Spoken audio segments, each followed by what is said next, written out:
আসলে আমাদের এখানে যে গড়ে ওঠা বিশ্ববিদ্যালয় তার সাথে যে আসলে প্রকৃত বিশ্ববিদ্যালয়ের ধারণা সেই জায়গায় অসামঞ্জস্যতা কোথায় দেখেন আপনি? এখানে একটা অসামঞ্জস্যতা হলো যে এটা সূত্র নিয়ে, যে ব্যক্তিখাতে যে বিশ্ববিদ্যালয়গুলো শুরু করা হয়েছে এবং অধিকাংশই কিন্তু হয়েছে বাণিজ্যিক একটা লক্ষ্যকে মাথায় রেখে।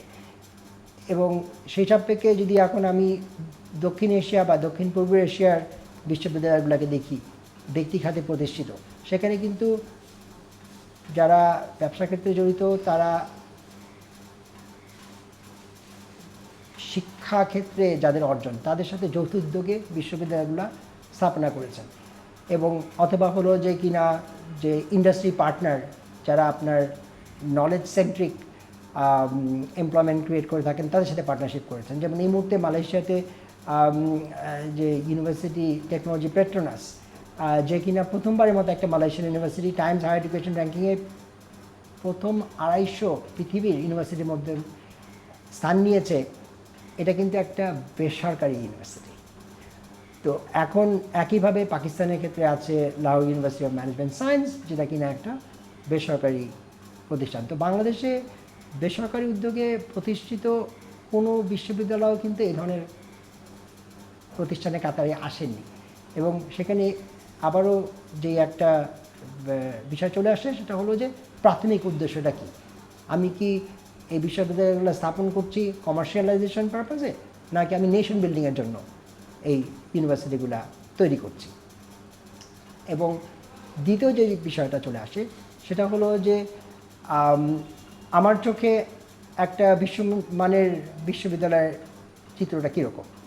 এখানে কোনো বিশ্ববিদ্যালয়গুলোই কিন্তু গবেষণায় উৎকর্ষ অর্জন করতে হবে সেই জন্য স্থাপিত না, বা এমন কোনো গ্র্যাজুয়েশন প্ল্যানও নেই যে আমি প্রথম 25 বছর ভালো মানের শিক্ষা দেব সেই টার্গেট নিয়ে মাঠে নামবো, কিন্তু 25 বছর পরে আমি গ্র্যাজুয়েশন অ্যাপ্রোচে যাব, যে আমি তখন শিক্ষা থেকে গবেষণায় প্রবেশ করব এবং আমার ক্লিয়ার টাইমলাইন থাকবে, টার্গেট থাকবে, ডেলিভারেবল থাকবে, যে আমি এত সালের মধ্যে এই সূচকে এই অর্জন করে আমার বিশ্ববিদ্যালয়টাকে এই কাতারে নিয়ে যাব।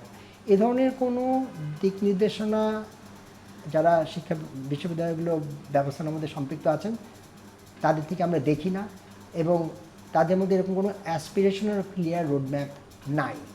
তো যে কারণে কিন্তু আমরা দেখছি যে প্রতি বছরই কিন্তু আমরা রিজিওনাল স্ট্যান্ডার্ডে আমাদের আশেপাশের দেশগুলোর বিশ্ববিদ্যালয় থেকে পিছিয়ে যাচ্ছে। গ্লোবাল স্ট্যান্ডার্ড কিন্তু আমি বাদই দিলাম। ছাত্র রাজনীতি নিয়ে ইদানিং খুব বড় সড় ধরনের আলোচনা হচ্ছে, অনেক কিছুই হচ্ছে। তো আপনি যেখানে পড়েছেন বা পড়িয়েছেন ওইখানকার আসলে ছাত্র রাজনীতি কেমন, আপনার দৃষ্টিতে ছাত্র রাজনীতির রূপরেখা কেমন হওয়া উচিত? আমি কিন্তু প্রথমে আলাপের শুরুতে বলে নিয়েছিলাম যে একটা বিশ্ববিদ্যালয় বলতে আমরা কি বুঝি, যে পারপাসটা কী। তো সেখানে কিন্তু প্রথমেই বলে নিয়েছিলাম যে হলো ফ্রি ম্যান, মুক্ত মনের একজন মানুষ who can speak truth to power. তো পাওয়ারের কথা বললে তো পলিটিক্স চলেই আসে। তো এখন প্রশ্নটা হলো যে এখানে পৃথকভাবে কেন আমাকে বলতে হচ্ছে যে বিশ্ববিদ্যালয়ের ক্ষেত্রে ছাত্র রাজনীতি। তো এটা বৈশ্বিক প্রেক্ষাপটে দেখলে অনেকভাবেই মনে হয় যে বাংলাদেশের ইতিহাসের একটা লেগেসি, যে আমাদের জন্ম যখন হয়েছিল যে 47 থেকে 71-এর সময় পাকিস্তানের একটা অংশ হিসেবে আমাদের যেই যাত্রা শুরু, ওই সময় ক্ষমতার বৈষম্যের ভারসাম্য আনার জন্য প্রতিবাদী ছাত্র সমাজ, তাদের যে লেগেসি, তো সেই লেগেসিটাকে মাথায় রেখে কিন্তু আমাদের স্বাধীনতা পরবর্তী বিশ্ববিদ্যালয় খাতে যে বিবর্তনটা সেটা অনেকভাবে কমপ্লিকেটেড হয়ে গেছে।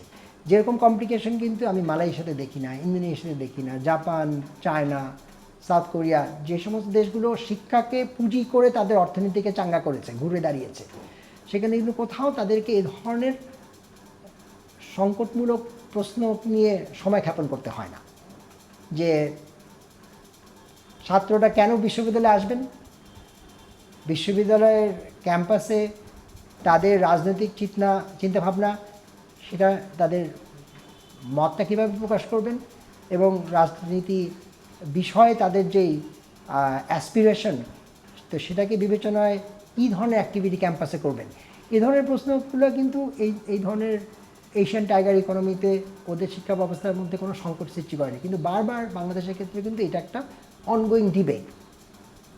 তো এখানে মূল সংকটটা যেটা হয়ে গেছে যে হলো শিক্ষা ব্যবস্থার ব্যাপক রাজনীতিকরণ করে আমরা ঘুরিয়ে ফিরিয়ে প্রথমেই রাজনীতিকে নিয়ে আসি, তারপরে শিক্ষা।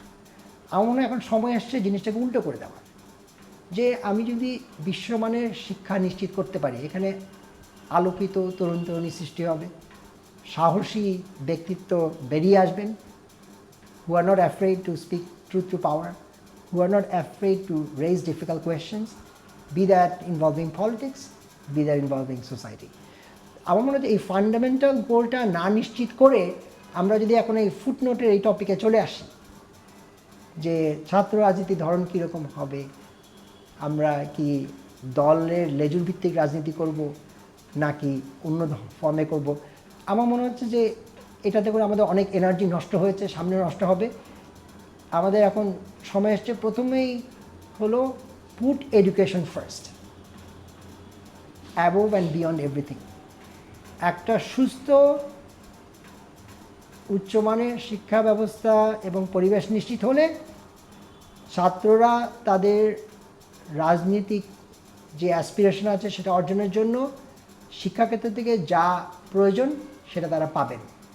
এবং সেই ক্ষেত্রে আমি কোনোভাবে দেখি না যে বিশ্ববিদ্যালয়ের শিক্ষা তাদের পলিটিক্যাল অ্যাসপিরেশনের জন্য বা তাদের পলিটিক্যাল পার্টিসিপেশনের জন্য একটা বাধা হবে, বরঞ্চ মানসম্মত শিক্ষা ব্যবস্থা নিশ্চিত হলেই কিন্তু যে শিক্ষা এবং রাজনীতির মধ্যে যে পরিপূরক সম্পর্ক সেটা আরও মজবুত হবে। অনেক সময় বাজেট বা বরাদ্দের কথা বলা হয়, কিন্তু ইউরোপের একটা দেশ যেমন এস্তোনিয়ার কথা যদি বলি, তারা তুলনামূলক কম বাজেটে ইউরোপের অন্যান্য দেশের তুলনায় তারা শিক্ষা ব্যবস্থাকে অনেক উন্নত করতে সক্ষম হয়েছে। যেমন যদি তুলনামূলক আমি বলি আইসল্যান্ডের কথা, যে আইসল্যান্ড এস্তোনিয়ার চেয়ে বেশি বাজেট নিয়েও আসলে ওই মানে এস্তোনিয়ার পর্যায়ে যেতে পারে। তো আপনি কি মনে করেন যে কম বাজেটে আসলে মানে কিভাবে উন্নত শিক্ষা ব্যবস্থা গড়ে তোলা যায় বা এটা রূপরেখা আসলে কেমন হতে পারে? এখানে একটা টার্ম আছে যেটাকে বলা যায় ফিসকালি স্মার্ট। যে আপনি অনেক ব্যয় করতে পারেন কিন্তু যারা ব্যবস্থাপক আছেন তারা অদক্ষ এবং তারা অসৎ, তো তাহলে সেই যে ফিসক্যাল লিকেজটা অনেক বেড়ে যায়। আবার ধরুন যে তারা সৎ, এখানে চুরি হচ্ছে না, কিন্তু তারা অদক্ষ, তো সেই ক্ষেত্রে ইনএফিশিয়েন্ট অ্যালোকেশন হচ্ছে। যেই খাতে দিলে পরে শিক্ষার মানটা ভালো হওয়ার কথা সেই খাতে না গিয়ে হলো আনপ্রোডাক্টিভ খাতে শিক্ষা ব্যবস্থার মধ্যে টাকাটা খরচ হচ্ছে। যেমন হলো দেখা যাচ্ছে হলো যে বিল্ডিংয়ের আধুনিকায়ন, হ্যাঁ, বা হলো ক্যাম্পাসের বিউটিফিকেশন। তো এগুলোর পেছনে আপনি যদি খরচ বাড়িয়ে দেন বা শিক্ষকদের জন্য হলো সুবিধাদি বাড়িয়ে দেওয়া, টাকাটা ব্যয় করা যেতে পারত যে ছাত্রছাত্রীদের লার্নিং এক্সপিরিয়েন্সটা আমি কিভাবে আরও ভাড়াতে পারি, ক্লাসরুমের পরিবেশটা আমি কিভাবে তাদের জন্য আরও বান্ধব সৃষ্টি করতে পারি, আমি কিভাবে একটা অ্যাকাউন্টেবল সিস্টেম সেট আপ করার জন্য বিনিয়োগ করতে পারি, যে যেখানে কোনো ছাত্র যদি তার অধিকার হতে বঞ্চিত হয়, যেটা হলো যে একটা শিক্ষক সময়মতো ক্লাসে আসছেন না বা পাঠ্যপুস্তক মানে পাঠ্যপরিক্রমটা সময়মতো সম্পূর্ণভাবে শেষ হচ্ছে না, তো সেখানে যাতে করে তারা ফিডব্যাক দিতে পারেন, স্টুডেন্ট ইভ্যালুয়েশনটা কার্যকর হয়, তো সেটা ক্ষেত্রেও কিন্তু অর্থের বিনিয়োগ হতে পারে। তো যে সমস্ত শিক্ষা ব্যবস্থাপনাতে স্মার্ট ম্যানেজমেন্ট হয় বাজেটের, তো সেখানে কিন্তু বাজেটের পরিমাণটা মূল বাধা না। এখন এস্তোনিয়ার ক্ষেত্রে সেটা হলো একভাবে চিন্তা করা যে তারা কি কি স্মার্ট চয়েস করছেন তাদের বাজেটের সীমাবদ্ধতার মধ্যে, যে কারণে তাদের শিক্ষার দিক থেকে তারা এগিয়ে যাচ্ছেন অন্যান্য দেশের তুলনায়, যেখানে বাজেটের বরাদ্দ বেশি কিন্তু সেই অনুপাতে প্রোগ্রেসটা কম। এই উদাহরণ হিসেবে কিন্তু মালয়েশিয়া চলে আসে, যে দক্ষিণ পূর্ব এশিয়া দেশগুলোর মধ্যে বেসিক এডুকেশনে মালয়েশিয়ার অ্যালোকেশন কিন্তু 4 GDP 4% সেই মার্কে।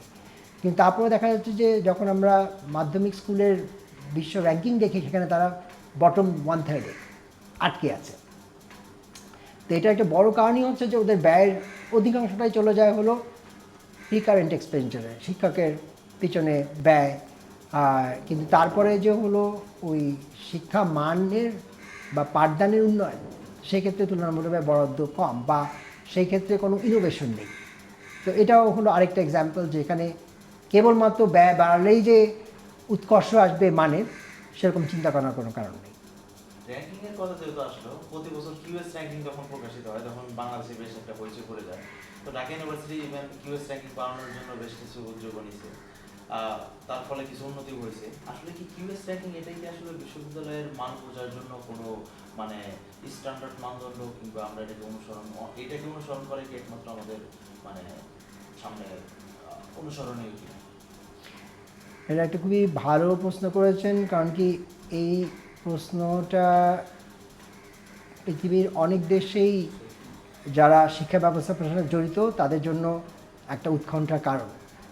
এই ধরনের র্যাঙ্কিং চালু হওয়ার সুবিধাটা হলো যে একদিকে আমরা ন্যূনতমভাবে একটা দায়বদ্ধতা নিশ্চিত করতে পারছি, যে একটা মিনিমাম বেঞ্চমার্ক, যে এই র্যাঙ্কিংটাকে যদি আমি খুব একটা স্থূল ফ্রেমওয়ার্ক হিসেবে বিবেচনা করি যে বিশ্ববিদ্যালয়ের মান যাচাই করার সাপেক্ষে, তো সেই ক্ষেত্রে ওই স্থূল ফ্রেমওয়ার্কে আমাদের মান কোথায়, আমরা কোথায় দাঁড়িয়ে আছি।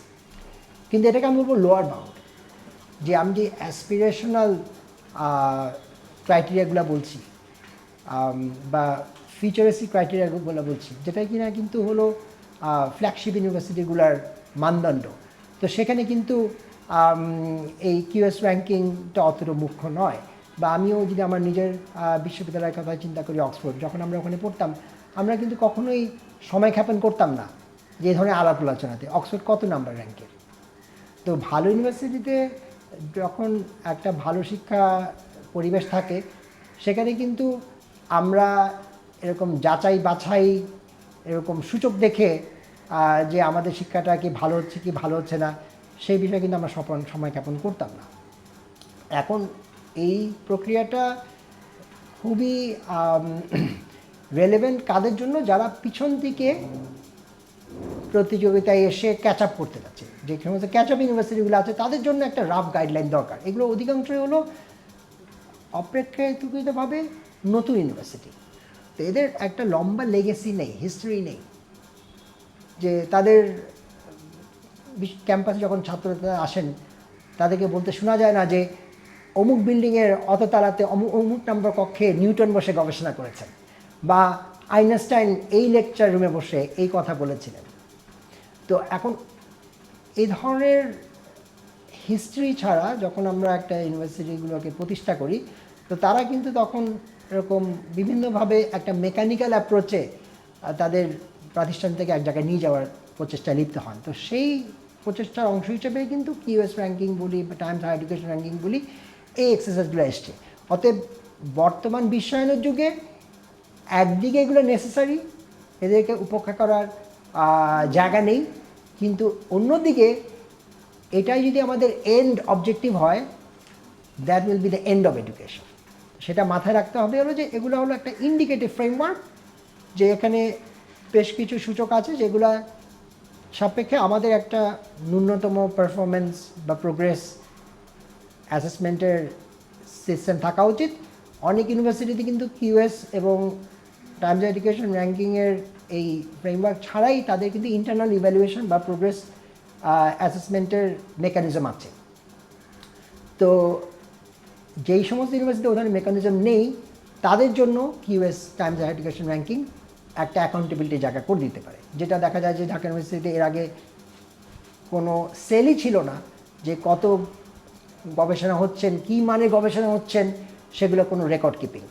তো এই সমস্ত র্যাঙ্কিংয়ের কারণে এখন অন্তত রেকর্ড কিপিংয়ের যেই সংস্কৃতিটা, এটা চালু হয়েছে, যে ডকুমেন্টেশনের সংস্কৃতি, এটা চালু হয়েছে। এবং সেই সাপেক্ষে আপনার কে চৌর্যবৃত্তি করে গবেষণা করলো আর হলো কে ভালো মানের জায়গাতে লেখাটা ছাপালো, সেগুলো কিন্তু এখন আলোচনায় আসছে এবং সেগুলো নথিপত্রে হলো ডকুমেন্টেশনটা হচ্ছে। তো ওই অর্থে চিন্তা করলে এই র্যাঙ্কিংগুলোর একটা পজিটিভ ইম্প্যাক্ট আছে উন্নত বিশ্বের বিশ্ববিদ্যালয়গুলোর ব্যবস্থাপনার জন্য, সেটা হলো কিনা একটা ন্যূনতম অ্যাকাউন্টেবল সিস্টেম নিশ্চিত করা, যেটা কিনা আমাদের ইউজিসি বা দায়িত্বপ্রাপ্ত রেগুলেটরি অথরিটি তারা করেননি পিছনের দশকগুলোতে।